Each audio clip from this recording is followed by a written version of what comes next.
Hello guys, कैसे हो आप सभी लोग। आशा करते हैं आप सभी लोग अच्छे होंगे, कल से बेहतर होंगे और दूसरे उत्साह से अपनी स्टडी में लगे हुए होंगे। तो आपका जो एग्ज़ाम है यूपी पुलिस का, ज़्यादा दिन नहीं बचे हैं, उसकी एग्ज़ाम डेट अभी घोषित कर दी गई है। तो उसी को लेकर, उसी को ध्यान में रखते हुए हम यूपी पुलिस के लिए ये प्रैक्टिस सेट लेकर आते हैं और उससे जो भी संबंधित क्वेश्चन बन सकते हैं आपके आगामी एग्जाम में, उन सब का डिस्कशन हम इसी में करते हैं। हालांकि क्वेश्चन हमारी क्लास में 20 ही होते हैं, लेकिन इन 20 क्वेश्चन से आपके 250 से 300 क्वेश्चन कवर हो जाते हैं। तो आइए देरी ना करते हुए स्टार्ट करते हैं। पहला क्वेश्चन है हमारा, भारत में जनहित याचिका किस न्यायाधीश द्वारा शुरू की गई थी? Public interest litigation. इसका जो राइट आंसर होने वाला है, न्यायमूर्ति पी.एन. भगवती के द्वारा इसको स्टार्ट किया गया था। दूसरा, आप कंफ्यूज बिल्कुल मत होना, एक आर्टिकल 36 में प्रावधान है, आर्टिकल 36 में एसपीएल का प्रावधान है, आपको ये भी याद रखना है। एसपीएल नहीं है,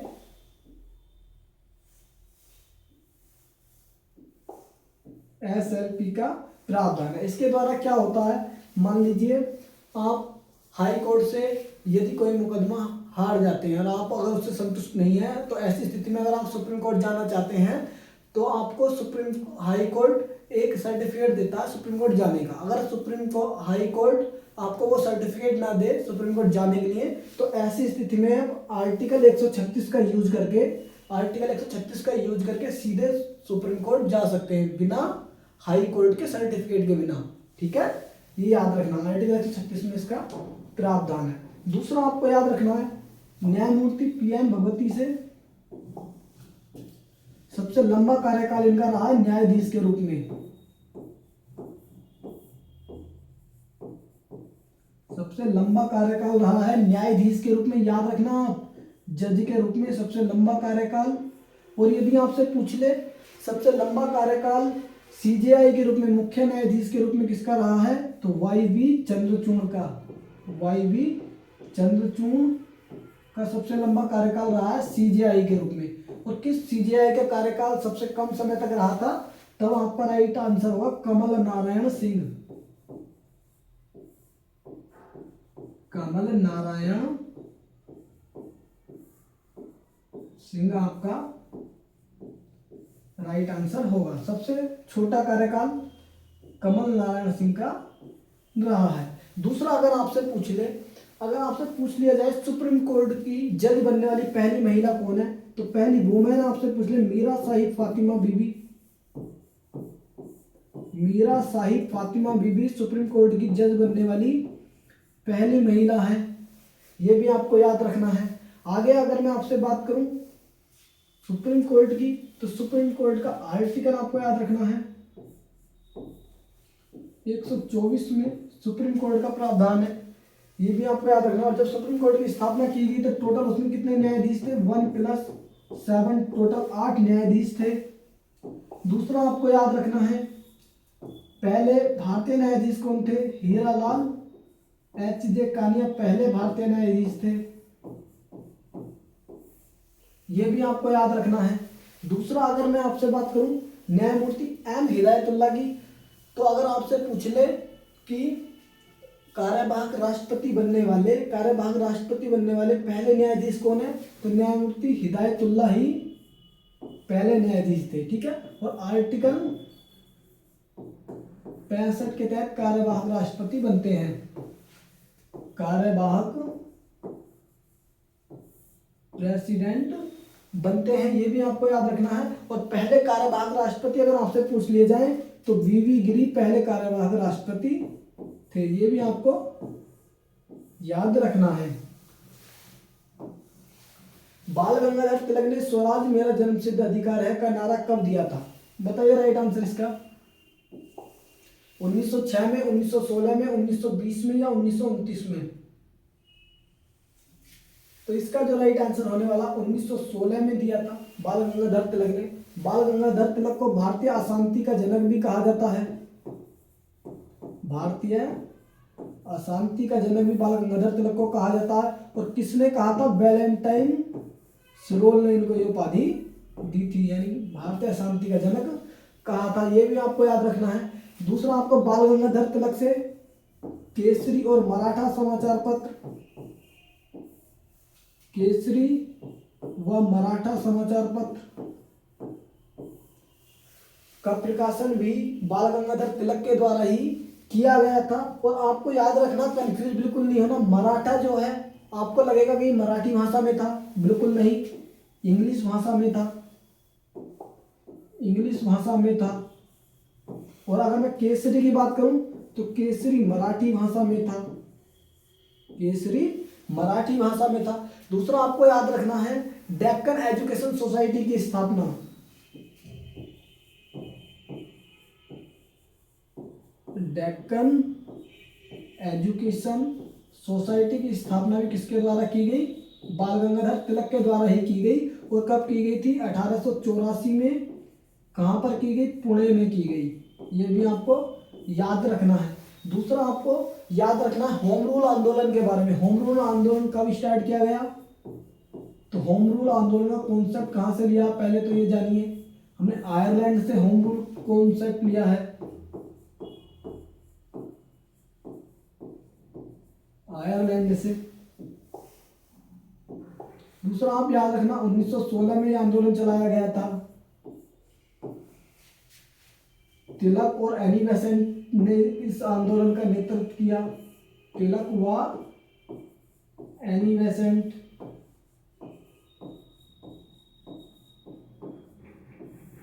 एनी बेसेंट से आप एक क्वेश्चन याद रखना कि जो एनी बेसेंट है, भारतीय राष्ट्रीय कांग्रेस की अध्यक्षता करने वाली पहली महिला। अगर आपसे पूछ ले तब आपका राइट आंसर एनी बेसेंट होने वाला है। और यदि पहली भारतीय महिला पूछे तब आपका राइट आंसर सरोजिनी नायडू होने वाला है। ठीक है। उसके बाद मैं आपसे बात करूं तो गीता रहस्य पुस्तक,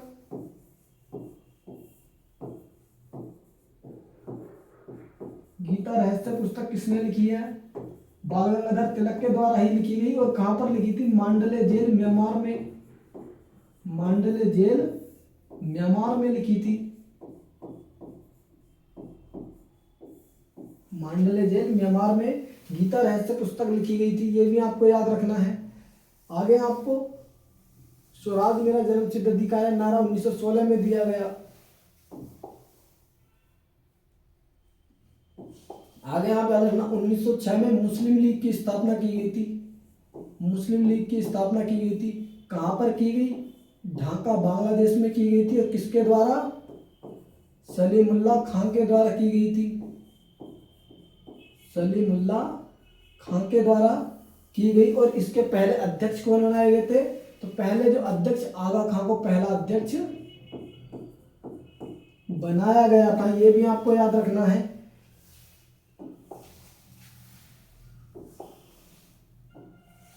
भारत की मानक समय रेखा उत्तर प्रदेश के किस स्थान से गुजरती है? वाराणसी, मिर्जापुर, लखनऊ या मेरठ? बताइए। तो इसका राइट आंसर मिर्जापुर होने वाला है, मिर्जापुर होने वाला है। दूसरा आपको याद रखना है, भारतीय मानक समय रेखा को मान्यता कब दी गई? 1947 में मान्यता दी गई। और भारतीय मानक समय रेखा अगर पूछ ले कौन सी है आपसे, तो 82 सही 1/2 82.5 डिग्री पूर्वी देशांतर है, पूर्वी देशांतर। और अगर आपसे पूछ ले कि ये जो जीएमटी ग्रीन जो जीएमटी रेखा है उससे कितनी आगे, 0 डिग्री देशांतर रेखा से कितना आगे है भारतीय समय? तो 5.5 घंटा, 5.5 घंटा आगे है जीएमटी से। ये भी आप याद रखना, 5.5 घंटा जीएमटी से आगे। इसका क्या मतलब है कि मान लीजिए अगर इस समय 5:30 भारत में बजे हैं, तो अगर मैं बात करूँ 0 डिग्री देशांतर रेखा है कहाँ से? लंदन यानी कि ब्रिटेन से होकर गुजरती है। तो ब्रिटेन में इस समय पर 12 बजे होंगे। ठीक है, 12 बजे होंगे और 5.5 घंटा आगे, तो भारत में 5:30 इस समय पर बजे हैं। उसके बाद अगर आपसे पूछ ले भारत में सबसे पहले उत्तर प्रदेश, मध्य प्रदेश, मध्य प्रदेश के बाद छत्तीसगढ़, छत्तीसगढ़, छत्तीसगढ़ के बाद ये उड़ीसा, उड़ीसा और उड़ीसा के बाद आंध्र प्रदेश। आंध्र प्रदेश भारत में टोटल 5 राज्यों से होकर 82.5 डिग्री पूर्वी देशांतर रेखा गुजरती है। दूसरा अगर आपसे पूछ ले कौन सी राजधानी इसके सबसे ज्यादा नजदीक है, तो रायपुर सर्वाधिक नजदीक है, छत्तीसगढ़ की राजधानी है। आगे आप याद रखना, अगर आपसे पूछ ले कर्क रेखा भारत में कितने राज्यों से, तो कर्क रेखा 8 राज्यों से होकर गुजरती है। कर्क रेखा और जो ये पूर्वी देशांतर रेखा 82.5 कहाँ पर मिलती है दोनों, छत्तीसगढ़ के कोरिया में दोनों का मिलन होता है। छत्तीसगढ़ के कोरिया में दोनों का मिलन होता है, ये भी आपको याद रखना है।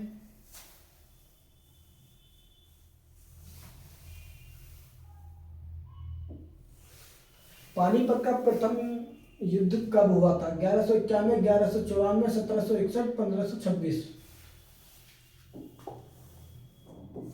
पानीपत का जो प्रथम युद्ध 1526 में हुआ था, बाबर और इब्राहिम लोदी के बीच। बाबर और इब्राहिम लोदी के बीच ये युद्ध हुआ था। लोदी वंश का अंतिम शासक था। दूसरा अगर आपसे पूछ ले सल्तनत वंश का कौन सा शासक युद्ध मैदान में मारा जाने वाला पहला शासक था, तो इब्राहिम लोदी ही मारा गया था। एकमात्र शासक था ये सल्तनत वंश का जो युद्ध में मारा गया था। दूसरा आपको याद रखना, बाबर ने तुगलुमा पद्धति का इस्तेमाल इस युद्ध में किया था। तुगलुमा पद्धति का इस्तेमाल किया था। दूसरा आप याद रखना, बाबर ने पहली बार इस युद्ध में तोपों का इस्तेमाल किया था। तोपों का इस्तेमाल किया था। इब्राहिम लोदी से आपको याद रखना है, इब्राहिम लोदी के पिता कौन थे, सिकंदर लोदी। और सिकंदर लोदी से आप याद रखना, सिकंदर लोदी ने ही आगरा शहर बसाया था। दूसरा आप याद रखना, अगर आपसे पूछ लिया जाए कि सल्तनत वंश में किस शासक का मकबरे में दोहरे गुंबद का इस्तेमाल किया गया है, तो केवल सिकंदर लोदी के मकबरे में ही दोहरे गुंबद का इस्तेमाल किया गया है। पहले शासक जिनके मकबरे में दोहरे गुंबद का इस्तेमाल किया गया है, तब आपका राइट आंसर होगा सिकंदर लोदी। और कहां पर है इनका मकबरा, दिल्ली में है। आगे आप इब्राहिम लोदी से एक क्वेश्चन और याद रखना, 1518 में जो खतौली का युद्ध हुआ था, इस युद्ध में महाराणा सांगा ने इब्राहिम लोदी को हराया था।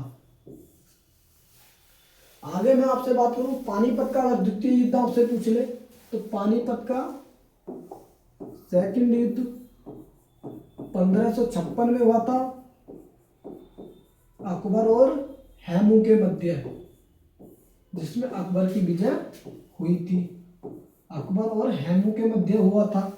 दूसरा आपको याद रखना, तीसरा पानीपत का तीसरा युद्ध कब हुआ, 1761 में पानीपत का तीसरा युद्ध हुआ था, मराठों और अहमद शाह अब्दाली के बीच। अहमद शाह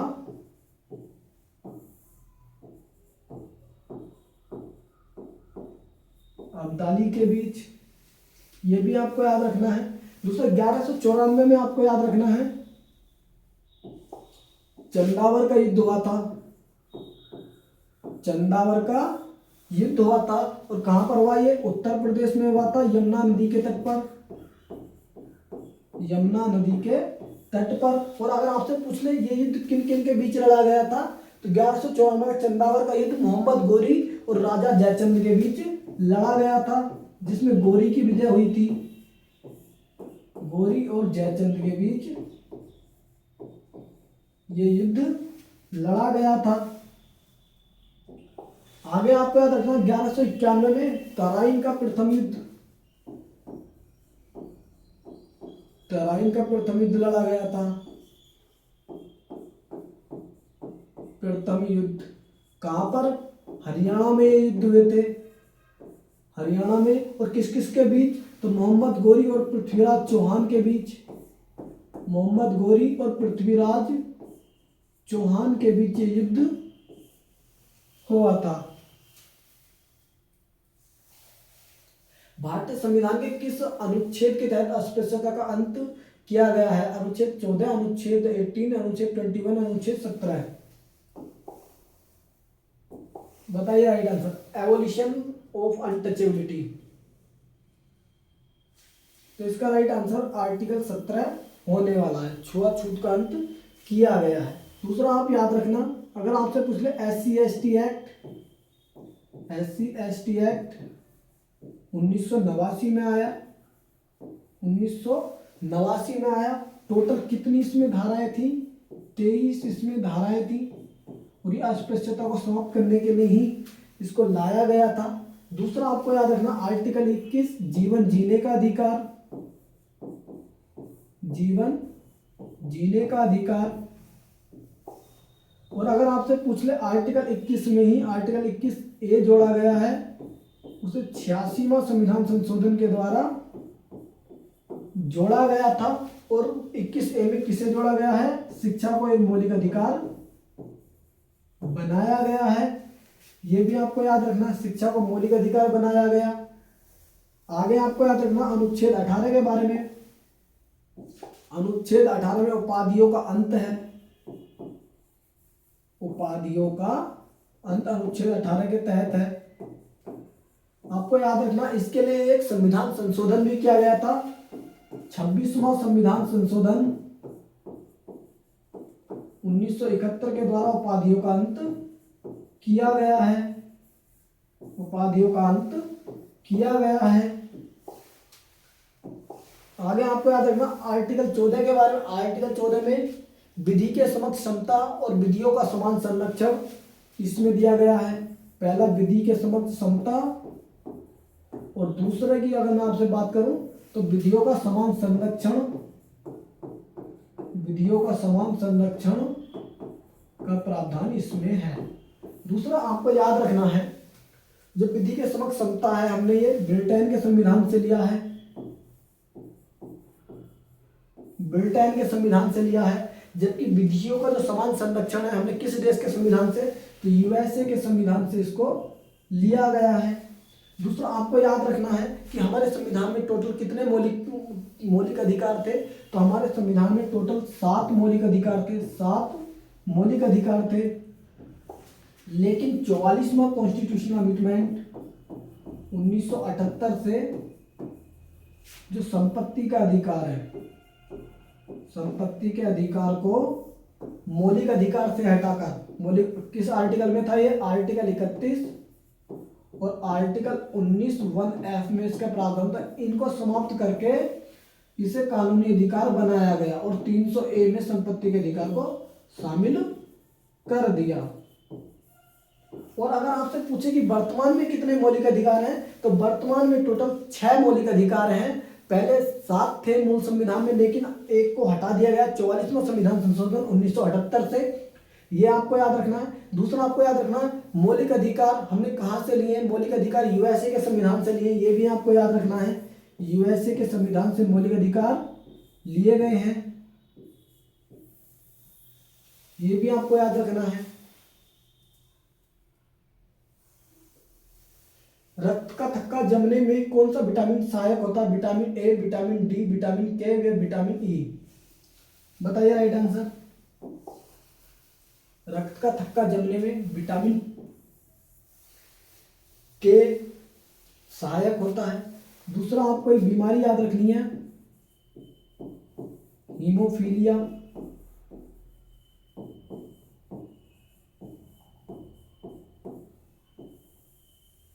हीमोफीलिया के बारे में आपको याद रखना है। और हीमोफीलिया में क्या होता है? इसे एक शाही रोग भी कहा जाता है, शाही रोग भी कहा जाता है। और क्यों कहा जाता है शाही रोग? क्योंकि ये हीमोफीलिया बीमारी ब्रिटेन की महारानी को हुई थी, ब्रिटेन की महारानी को हुई थी। इसमें भी खून नहीं रुकता है, अगर बहना स्टार्ट हो जाए तो खून नहीं रुकता है, रक्त का थक्का नहीं बनता है, ये भी आपको याद रखना है। दूसरा अगर मैं आपसे बात करूं, विटामिन कितने प्रकार के, तो विटामिन 2 प्रकार के होते हैं। एक तो होते हैं जल में घुलनशील विटामिन और दूसरे होते हैं वसा में घुलनशील विटामिन। अगर आपसे पूछे जल में घुलनशील विटामिन कौन से होते हैं, विटामिन बी और विटामिन सी, जबकि वसा में घुलनशील विटामिन ए, डी, ई, के विटामिन होते हैं। ठीक है, इसलिए कहा जाता है कि सब्जियों को हमें, जब हम सब्जी काटते हैं, काटने के बाद सब्जियों को धोना नहीं चाहिए। धोने के कारण क्या होता है, उसमें विटामिन बी और सी स्वतः ही पानी के साथ मिलकर निकल जाते हैं। ये भी आपको याद रखना है। ठीक है, जल में घुलनशील विटामिन बी, सी, वसा में ए, डी, ई, के। विटामिन ए की बात करूं मैं तो रेटिनोल इसका रासायनिक नाम है, रेटिनोल। बात करें हम विटामिन ई की तो विटामिन ई का जो रासायनिक नाम है टोकोफेरोल।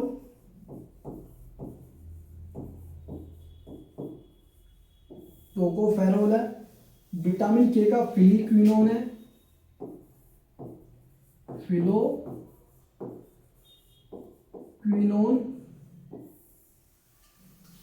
आगे आप याद रखना, विटामिन डी से सूखा या रिकेट्स रोग हो जाता है, सूखा या रिकेट्स रोग हो जाता है। दूसरा आपको विटामिन डी सूर्य की किरणों से, यानी सूर्य की धूप से हमें विटामिन डी प्राप्त होता है, ये भी आपको याद रखना है। और एक आपको याद रखना है, विटामिन सी के बारे में भी आपको याद रखना है। विटामिन सी जिसका रासायनिक नाम एस्कॉर्बिक एसिड होता है, एस्कॉर्बिक एसिड होता है। और विटामिन सी सभी खट्टे पदार्थों में पाया जाता है, सभी खट्टे पदार्थों में पाया जाता है, जैसे नींबू हो गया, आंवला हो गया, इस तरह से। विटामिन ई की बात करूं मैं तो विटामिन ई को ही ब्यूटी विटामिन बी,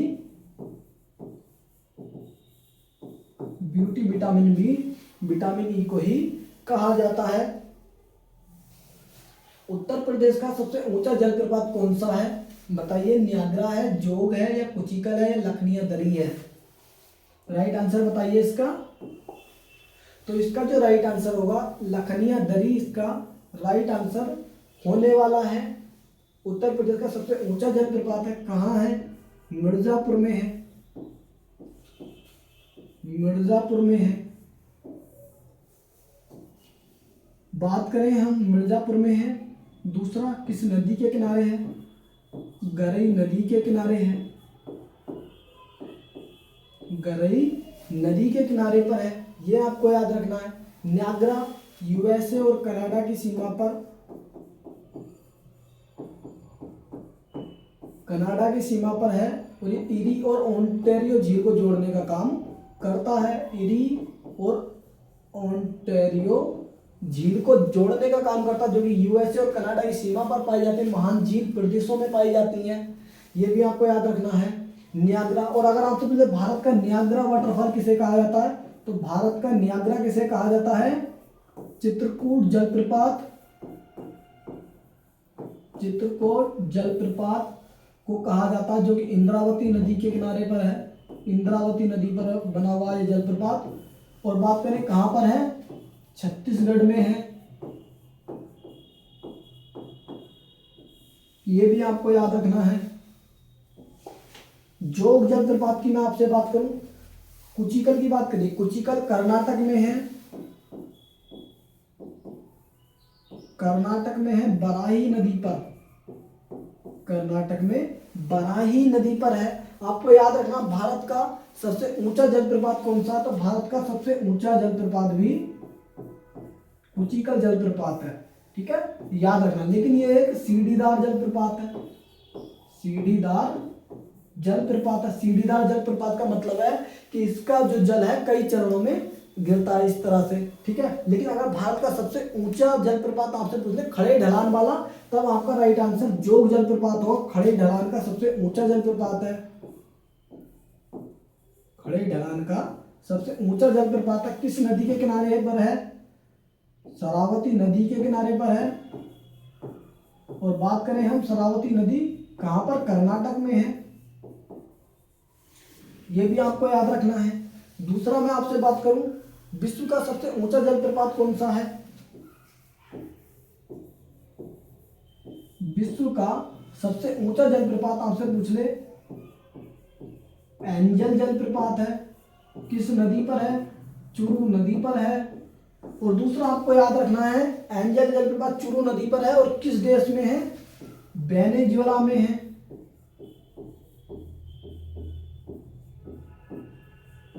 वेनेजुएला में है।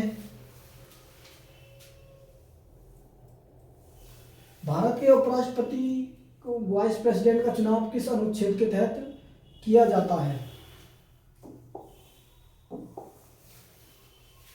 इसका राइट आंसर अनुच्छेद 66 होगा। अनुच्छेद 66 के तहत वाइस प्रेसिडेंट का जो चुनाव है वो किया जाता है। ठीक है, इसका निर्वाचक मंडल आर्टिकल 66 में दिया गया है।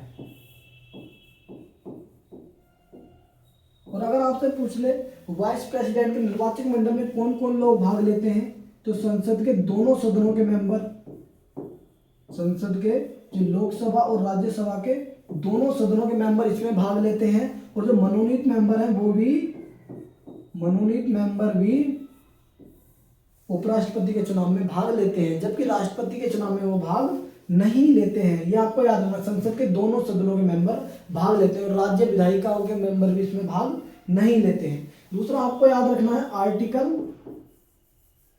54। कंफ्यूज बिल्कुल नहीं होना, हर एक डाउट हमें अपनी इसी क्लास में यहीं पर क्लियर करते चलना है। ठीक है, अगर आपको कोई भी कंफ्यूजन हो तो आप हमें कमेंट बॉक्स के माध्यम से बता भी सकते हैं। देखिए, ठीक है, आर्टिकल 66 के तहत वाइस प्रेसिडेंट का निर्वाचक मंडल है। आर्टिकल 54 में प्रेसिडेंट का निर्वाचक मंडल है और प्रेसिडेंट के निर्वाचक मंडल में लोकसभा और राज्यसभा, लोकसभा और राज्यसभा दोनों के मेंबर भाग लेते हैं, दोनों के मेंबर भाग लेते हैं, लेकिन इसमें मनोनीत सदस्य भाग नहीं लेते,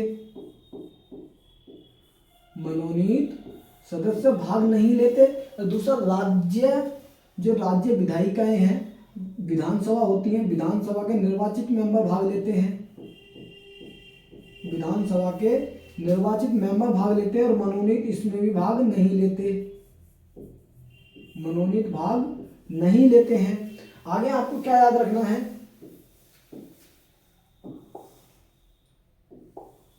एक कॉन्स्टिट्यूशन अमेंडमेंट किया गया था, 70वां कॉन्स्टिट्यूशनल अमेंडमेंट, ये आपको याद रखना। इसके द्वारा जो दिल्ली और पुडुचेरी है, दिल्ली और पुडुचेरी दो केंद्र शासित प्रदेशों के निर्वाचित सदस्य भी इसमें भाग लेते हैं। दिल्ली और पुडुचेरी के निर्वाचित सदस्य, जो चुने हुए सदस्य होते हैं, वो भी इसमें भाग लेते हैं। इस तरह से ये राष्ट्रपति का निर्वाचक मंडल है। और बात करूं मैं राज्यपाल की, तो गवर्नर की बात करें हम, आर्टिकल 155 से, आर्टिकल 155 से प्रेसिडेंट के द्वारा इसे नियुक्त किया जाता है, प्रेसिडेंट द्वारा नियुक्त किया जाता है। आगे बात करूं मैं आर्टिकल 63 की, तो इसमें वाइस प्रेसिडेंट के पद का प्रावधान है। जबकि बात करें आर्टिकल 53 की, आर्टिकल 52 की, 52 में प्रेसिडेंट के पद का प्रावधान है। और आपसे पूछ ले आर्टिकल 153, तो आर्टिकल 153 में गवर्नर के पद का प्रावधान किया गया है, गवर्नर के पद का प्रावधान किया गया है। आर्टिकल 56 में, आर्टिकल 56 में प्रेसिडेंट का जो कार्यकाल है वो दिया गया है, प्रेसिडेंट का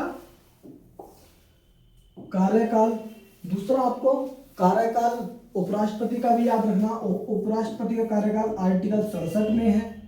और यदि आपसे गवर्नर का कार्यकाल पूछ ले तो आर्टिकल 156 में गवर्नर का कार्यकाल दिया गया है। आगे मैं आर्टिकल 60 की बात करूं, तो आर्टिकल 60 शपथ का प्रावधान है, शपथ का प्रावधान है प्रेसिडेंट की। सॉरी बेटा, एक दिखना रहा,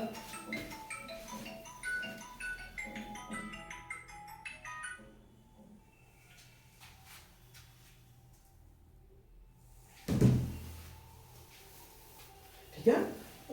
आर्टिकल 60 में शपथ है प्रेसिडेंट की, और वाइस प्रेसिडेंट की हम बात करें आपसे, वाइस प्रेसिडेंट की शपथ का प्रावधान आर्टिकल 69 में है। और आपसे अगर पूछ ले गवर्नर की शपथ का प्रावधान, आर्टिकल 159 में गवर्नर की शपथ का प्रावधान किया गया है। ये आपको सब याद रखना है। भारत का सबसे दक्षिणतम बिंदु कौन सा है? इंदिरा कोल है, गुहर मोती है, किवुतु है या इंदिरा पॉइंट है? बताइए राइट आंसर। भारत का सबसे दक्षिणतम बिंदु इंदिरा पॉइंट है, ये आपको याद रखना। इंदिरा पॉइंट है, जिसे पार्सन पॉइंट भी कहा जाता है, पार्सन पॉइंट कहा जाता है, पिगमेलियन पॉइंट भी इसको ही कहा जाता है, पिगमेलियन पॉइंट भी इसको कहा जाता है। भारत का सबसे दक्षिणतम बिंदु है। और यदि मुख्य भूमि का सबसे दक्षिणतम बिंदु पूछ ले, मुख्य भूमि का सबसे दक्षिणतम बिंदु कन्याकुमारी है।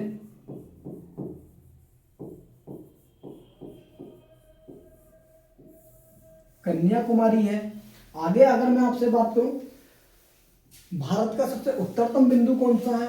भारत का सबसे उत्तरतम बिंदु की बात करें हम, इंदिरा कोल आपका राइट आंसर होने वाला, जो कि कहां पर है? जम्मू कश्मीर में है। भारत का सबसे पूर्वी बिंदु कौन सा है? भारत का सबसे पूर्वी बिंदु पूछ ले तो किविथु है। कहां पर है? अरुणाचल प्रदेश में, अरुणाचल प्रदेश में है। और कहां पर है ये किविथु? अरुणाचल प्रदेश में भारत का सबसे पूर्वी बिंदु है। और गुहार मोती अगर आपसे पूछ ले तो गुहार मोती पश्चिमी बिंदु, भारत का सबसे पश्चिमी बिंदु कौन सा? गुहार मोती है। ये भी आपको याद रखना है। आगे आपको और क्या याद रखना है? तो भारत और पाकिस्तान के बीच, पाकिस्तान के बीच कौन सी रेखा है? रेड क्लिफ रेखा है। रेड क्लिफ रेखा भारत और पाकिस्तान का विभाजन करती है।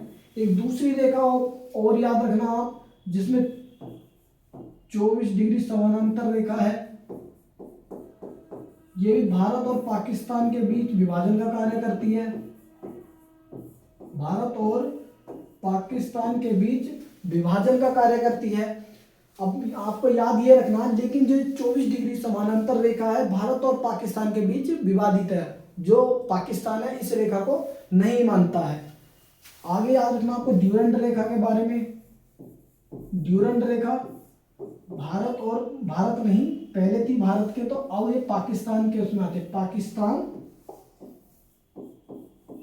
पाकिस्तान और अफगानिस्तान के बीच में है, अफगानिस्तान के बीच में है। और भारत और चीन के मध्य मैकमोहन रेखा है, ये भी आपको याद रखना है। वेनेजुएला की राजधानी कौन सी है? लीमा है, कराकास है, बोगोटा है या क्विटो है? बताइए राइट आंसर। वेनेजुएला की राजधानी, वेनेजुएला की राजधानी कराकास है। अभी मैंने पीछे आपको बताया यहीं पर एंजल जलप्रपात है। एंजल जलप्रपात किस नदी पर है? याद है नहीं? ध्यान दिया करो, चुरू नदी पर है। और विश्व का सबसे ऊंचा जलप्रपात है। और इसकी ऊंचाई अगर आपसे पूछ ले 979 मीटर लगभग ये ऊंचा है। पेरू की राजधानी कौन सी है? पेरू की राजधानी लीमा है। कोलंबिया की राजधानी कौन सी है? कोलंबिया की राजधानी बोगोटा है। इक्वाडोर की राजधानी कौन सी है? तो इक्वाडोर की राजधानी क्वेटो है। ये भी आपको याद रखना है। दूसरा, आप बोलीविया की राजधानी लापाज के बारे में याद रखना। लापाज बोलीविया की राजधानी है।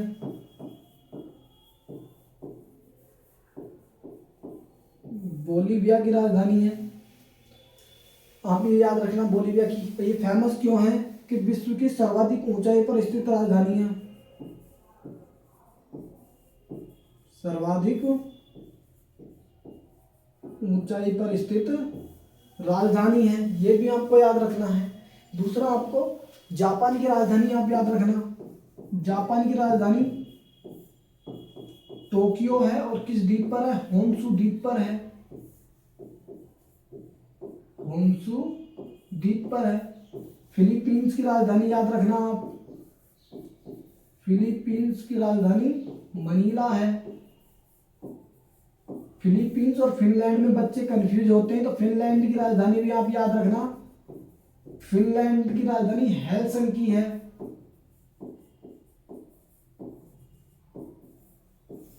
हेलसिंकी है। भारत का सबसे बड़ा अर्धसैनिक बल कौन सा है, बीएसएफ है, सीआरएफ है, सीआरपीएफ है, सीआईएसएफ है या आईटीबीपी है?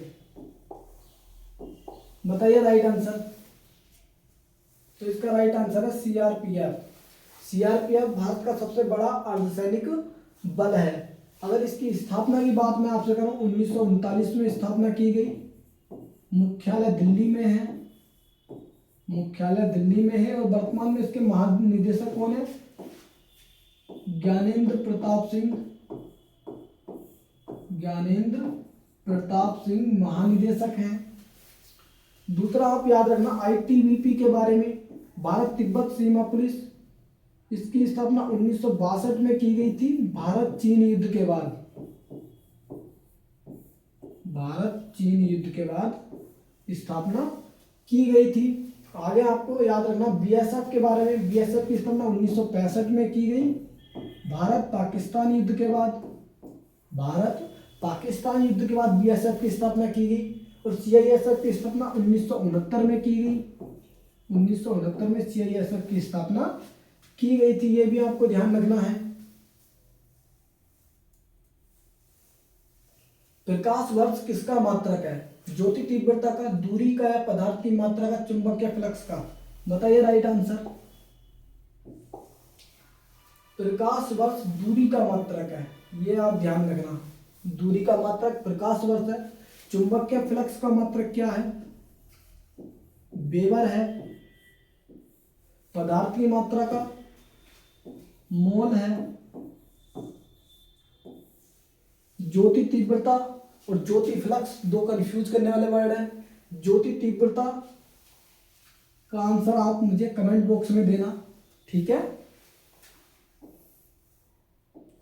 अमीर खुसरो का जन्म उत्तर प्रदेश के किस जिले में हुआ था, बदायूं में हुआ था, वाराणसी में हुआ था, आगरा में हुआ था या एटा कासगंज में हुआ था? बताइए राइट आंसर। अमीर खुसरो का जन्म एटा कासगंज में हुआ था, यह आपको याद रखना है। अमीर खुसरो 7 प्लस सुल्तानों का शासन देखने वाले एकमात्र व्यक्ति। दूसरा आपको अमीर खुसरो से याद रखना है, इनको तूती ए हिंद कहा जाता है, तूती ए हिंद। और ये उपाधि ने किसके द्वारा दी गई थी, जलालुद्दीन खिलजी ने दी थी, जलालुद्दीन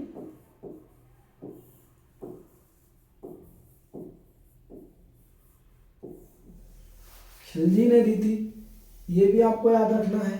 दूसरा आपको इनसे और क्या याद रखना है, अमीर खुसरो, इनके द्वारा नूह सफियर,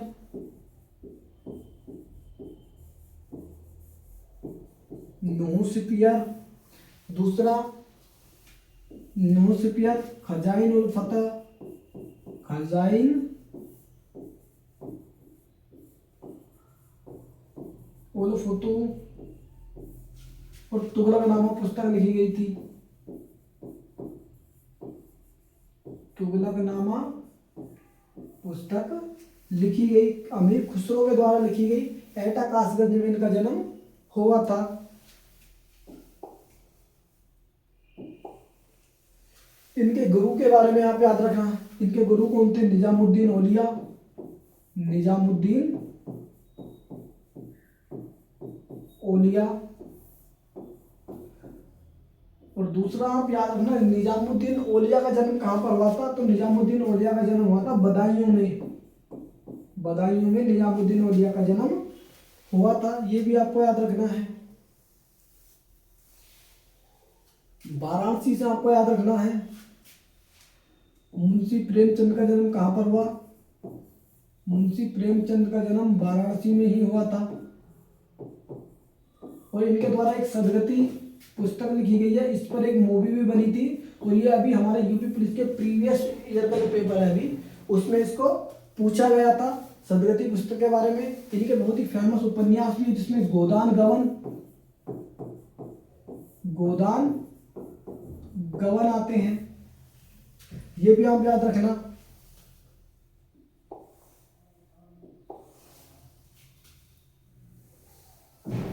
ओडिशा में अप्रैल माह चैत्र पर्व के दौरान जनजातियों के द्वारा कौन सा प्रसिद्ध नृत्य किया जाता है? कर्मा, धीमसा, छऊ या दलखाई? तो आज की क्लास का मैं दूसरा होमवर्क आपको देना चाहता हूं कि आप इसका भी आंसर मुझे कमेंट बॉक्स में बताना। मैं उड़ीसा के और फेस्टिवल आपको बताता हूं। उड़ीसा के और फेस्टिवल मैं आपको बताता हूं। तो देखो, उड़ीसा में दलखाई भी उड़ीसा में किया जाने वाला नृत्य है। गोटीपुआ उड़ीसा का डांस है। गोटीपुआ उड़ीसा का डांस है। उसके बाद कर्मा भी उड़ीसा का डांस है। पाइका भी उड़ीसा का डांस है। और भी क्षेत्रों में किए जाते हैं। और होमवर्क आपको इसलिए दिया कि आप कमेंट बॉक्स में जवाब दे सकें। आप कोई भी जवाब मैं आपसे मांगता हूं तो आप देते नहीं है, ठीक है। कर्मा, पाइका। उसके बाद आपको बाघ नाच याद रखना है। बाघ नाच, डंडा नाच याद रखना है आपको। डंडा नाच, चेती घोड़ा याद रखना है। चेती घोड़ा आपको याद रखना है। और छऊ भी कहां पर? तो छऊ भी उड़ीसा में किया जाता है। लेकिन छऊ से आप याद रखना, छऊ की 3 शैलियां हैं जिसमें पश्चिम बंगाल में पुरुलिया छऊ के नाम से किया जाता है। पुरुलिया छऊ। बात करें हम उड़ीसा की, उड़ीसा में मयूरभंज छऊ। और उसके बाद झारखंड पूछ ले आपसे, तो झारखंड में इसे सरायकेला छऊ के रूप में किया जाता है। सरायकेला छऊ के रूप में किया जाता है। देवप्रयाग में किन 2 नदियों का संगम होता है? अलकनंदा और मंदाकिनी, भगीरथी और अलकनंदा, धोलई गंगा और अलकनंदा और पिंडार। देवप्रयाग में किन 2 नदियों का? तो भगीरथी और अलकनंदा का। भगीरथी और अलकनंदा का देवप्रयाग में संगम है। इसी के बाद जो भगीरथी नदी है गंगा नदी के रूप में जानी जाती है। और अगर आपसे पूछे गंगा नदी उत्तर प्रदेश में कहां से प्रवेश करती है? तो गंगा नदी उत्तर प्रदेश में बिजनौर से प्रवेश करती है। बिजनौर से प्रवेश करती है। दूसरा आप याद रखना, उत्तराखंड में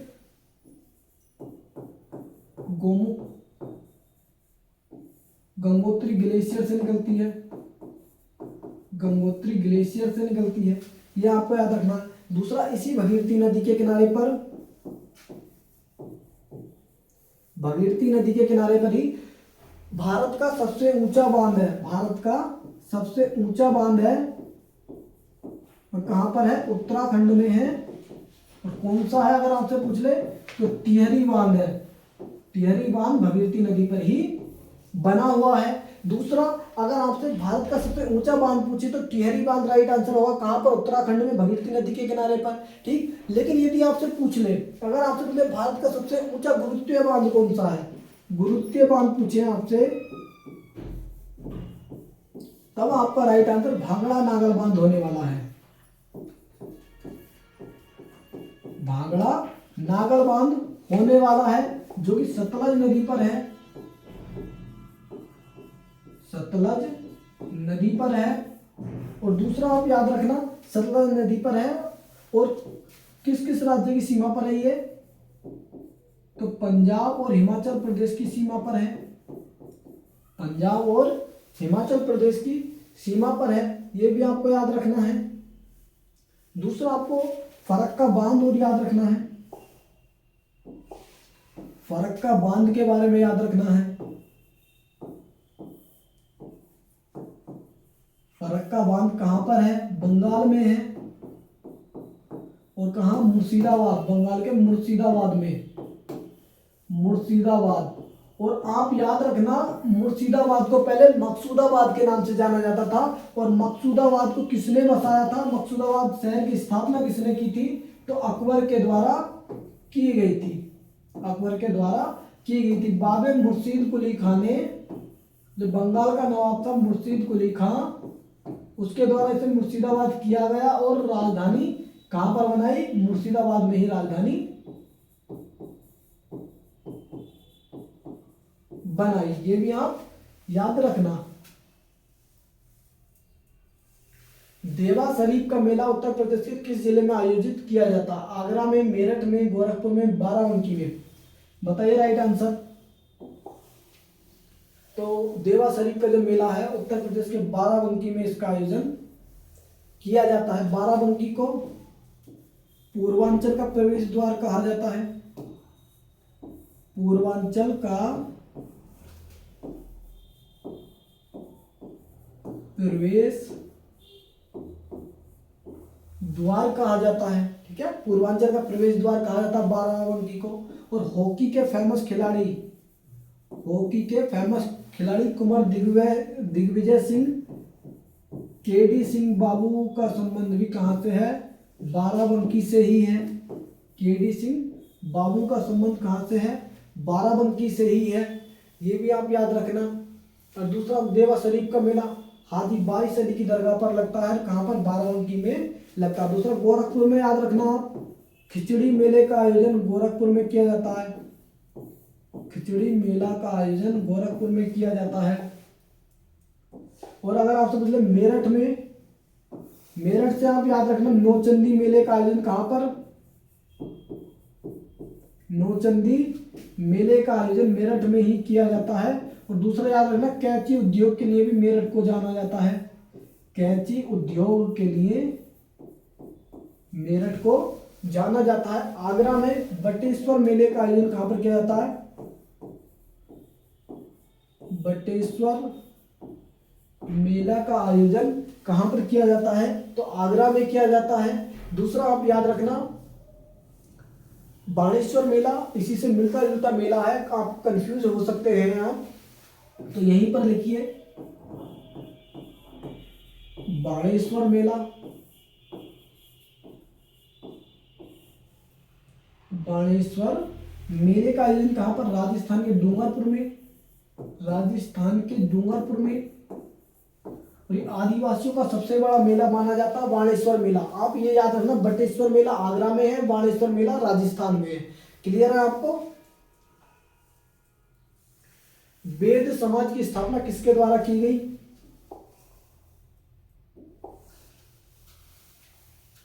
राजा राम मोहन राय के द्वारा, स्वामी दयानंद सरस्वती के द्वारा, या श्री धरालू नायडू के द्वारा, आत्माराम पांडुरंग के द्वारा। इसका राइट आंसर होगा श्री धरालू नायडू और केशव चंद्र सेन के द्वारा की गई थी। केशव चंद्र सेन के द्वारा की गई। कब की गई? 1864 में की गई।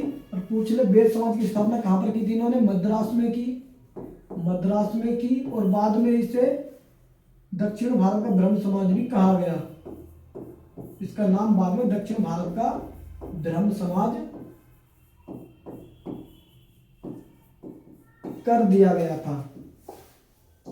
दूसरा आप याद रखना, आत्माराम पांडुरंग से 1867 में प्रार्थना समाज की स्थापना की थी। प्रार्थना समाज की स्थापना की।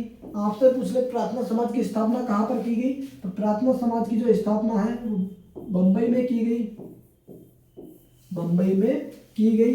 स्वामी दयानंद सरस्वती से आप याद रखना, वेदों की ओर लौटो का नारा किसने दिया था?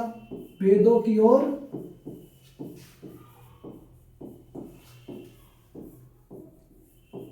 और लौटो, ये नारा स्वामी दयानंद सरस्वती ने दिया। 1875 में आर्य समाज की स्थापना की गई। आर्य समाज की स्थापना की स्वामी दयानंद सरस्वती के द्वारा ही की गई। दूसरा आप याद रखना, सत्यार्थ प्रकाश पुस्तक भी किसके द्वारा लिखी गई? तो सत्यार्थ प्रकाश पुस्तक भी स्वामी दयानंद सरस्वती के द्वारा ही लिखी गई। राजा राम मोहन राय के बारे में याद रखना, 1828 में ब्रह्म समाज की स्थापना की थी। 1828 में ब्रह्म समाज की स्थापना की थी और इनको राजा की उपाधि अकबर सेकंड ने दी थी। अकबर सेकंड ने राजा की उपाधि दी थी, ये भी आपको याद रखना है। भारत में सहायक संधि का विस्तार किस गवर्नर जनरल ने किया? बताइए राइट आंसर। तो भारत में जो सहायक संधि का विस्तार है लॉर्ड बेलेजली ने किया था 1798 में। और इस सहायक संधि को स्वीकार करने वाला पहली जो रियासत थी उसका नाम हैदराबाद है। और हैदराबाद को याद रखना, भारत में मिलाने के लिए ऑपरेशन पोलो चलाया गया था। ऑपरेशन पोलो 1948 में चलाया गया, ये भी आपको याद रखना है। दूसरा आपको याद रखना है, इसी के तहत आप एक और याद रखना, 1801 में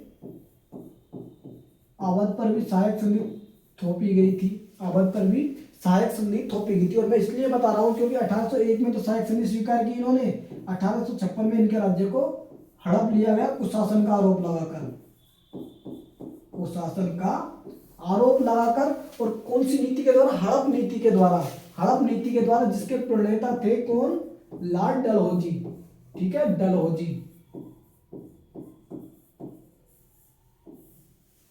थे। ठीक, 1856 में। और डॉक्ट्राइन ऑफ लैप्स, हड़प नीति को अपनाने वाला पहली रियासत सतारा थी।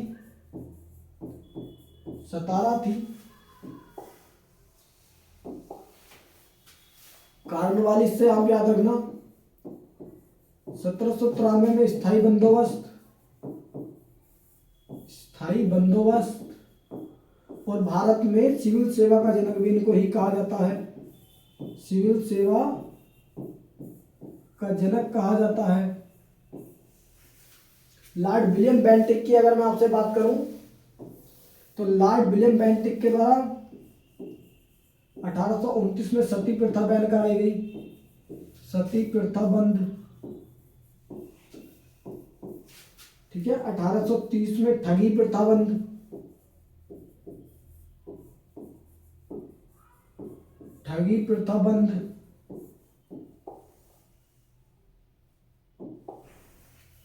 ठगी प्रथा बंद 1830 में कराई गई, ये याद रखना। दूसरा आपको बहुत ही महत्वपूर्ण क्वेश्चन जो यहाँ से बन सकता है वो आपको याद रखना है, भारत का पहला मेडिकल